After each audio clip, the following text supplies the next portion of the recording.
नाज़रीन असीं मौजूद आहियूं गंबट गिम्स में, जिथे ॿारनि जी बीमारियुनि जे हवाले सां जदीद साइंसी ॼाण ॾियण जे हवाले सां अॼु सिम्पोज़ियम मुनक़िद कयो वियो आहे, जिथे मुल्क जे मुख़्तलिफ़ हिस्सनि खां डॉक्टर पहुता आहिनि, जेके ॿारनि जी बीमारियुनि जे हवाले सां हिक ॿिए सां जेको आहे पंहिंजा वीचार वंडींदा। ॿारनि जे बारे में जेको आहे नई मालूमात मुख़्तलिफ़ हिते स्पीकर आया आहिनि पूरे पाकिस्तान मां, उहे पंहिंजे शेयर कनि था। जेके हितां असांजा डॉक्टर्स आहिनि, स्टूडेंट्स आहिनि, पोस्ट ग्रेजुएट स्टूडेंट्स आहिनि, ऐं इहो इल्म खे फैलाइण जो ज़रियो आहे। ख़ासि तौर ते पीड्स जे हिसाब सां ॿारनि जे बारे सां इहो सिम्पोज़ियम कयो पियो वञे।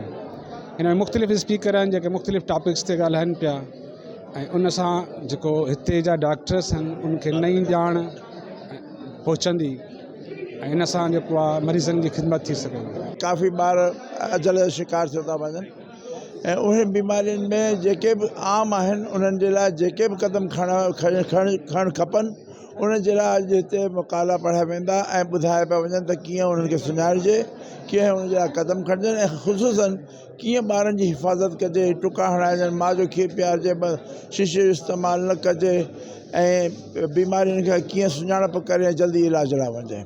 स्पेशली ही न्यूनेटल प्रोग्राम हुयो, जेको नवां ॼावल ॿार हूंदा आहिनि उन जे हिसाब सां उन में ॿार जीअं ॼाए थो उन जी केयर कीअं कजे, उनखे वैक्सीनेशन कराइजे, उहो बि सभु सम्झायो वियो। ऐं उन जी जेके नॉर्मल ॿार हूंदा आहिनि उन जी त हिकिड़ी नॉर्मल केयर हूंदी आहे।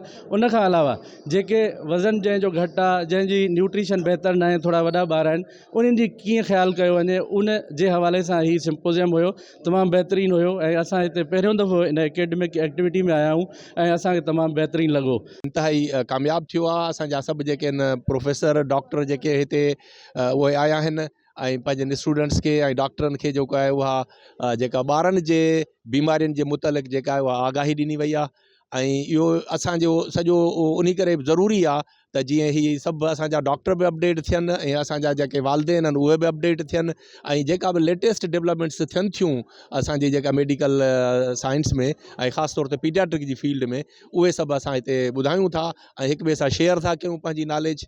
ऐं हीउ तमामु सुठो प्रोग्राम आहे ऐं तमामु कामयाबु प्रोग्राम आहे। प्रोग्राम करे गंबट खे ॼण रिकग्निशन मिली वई आहे त गंबट हालांकि नंढड़ो शहर आहे, पर हिते इंटरनेशनल लेवल जो प्रोग्राम बि थी सघे थो। इहो सॼो क्रेडिट जेको आहे हितां जी पीडियाट्रिक डिपार्टमेंट खे ई वञे थो। ऐं हीअ जेका नॉलेज आहे असांजे ॿारनि जी बीमारियुनि जे बारे में, उहा मदद कंदी, ॿारनि जी जेका शरह अमवात वधीक आहे उनखे घटाइण में मदद कंदी। शुरूआत आहे इंशाअल्लाह ताला। असां नंढी लेवल ते त ऑलरेडी इहे प्रोग्राम्स कंदा रहंदा आहियूं, पर हीअ वॾी लेवल ते प्रोग्राम हुयो जंहिंमें असां सॼी सिंध मां मुख़्तलिफ़ स्पीकर्स जेके रिनाउंड स्पीकर्स आहिनि उन्हनि खे घुरायो अथसीं, ऐं 3 साइंटिफिक सेशन रखिया अथसीं 2 हॉल्स में, ऐं उन्हनि में तक़रीबन 11 स्पीकर्स आहिनि। मेन थीम असांजो हुयो न्यूनेटल केयर, जेको आहे उहो बैकबोन आहे चाइल्ड केयर जो। ऐं रीज़न उन जो मक़सदु इन करे हुयो त छाकाणि त असां वटि नवां ॼावल ॿार जेके आहिनि उन्हनि जी मौत तमामु घणियूं थियनि थियूं पियूं, ऐं तक़रीबन ईअं सम्झो 2 भाङे 3 हिसो जेको आहे उहे ॿार ॼमण जे 28 ॾींहंनि जे अंदरि अंदरि उहे फौत थी था वञनि पिया। जेके बि अंडर 5 ईयर्स आहिनि उन में इन जो आहे। तंहिंजे करे जेकॾहिं असां पंहिंजे ॼवल ॿारनि जे तवजह वधीक ॾींदासीं, उन्हनि ते तवजह थींदो, केयर वधीक बहितर थींदो, त इंशाअल्लाह ताला असां 2 भाङे 3 अमवात जेके ॿारनि में थियनि थियूं अंडर 5 ईयर्स में, उन्हनि खे बचाए सघंदासीं।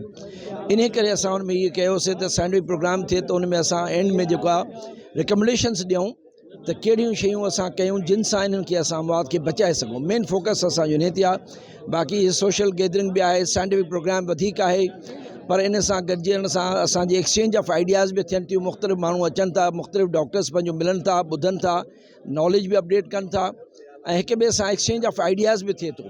हिक ॿिए जो एक्सपीरियंस बि शेयर कनि था पिया। त मिसाल ॻाल्हि कराची में आखान में कहिड़ो हले पियो ऐं असां वटि छा पियो हले, हिक ॿिए सां उहो शेयर करण सां उन सां नॉलेज वधे थी, ऐं उहे वरी वञी पंहिंजी उन हंधनि ते अप्लाई कंदा।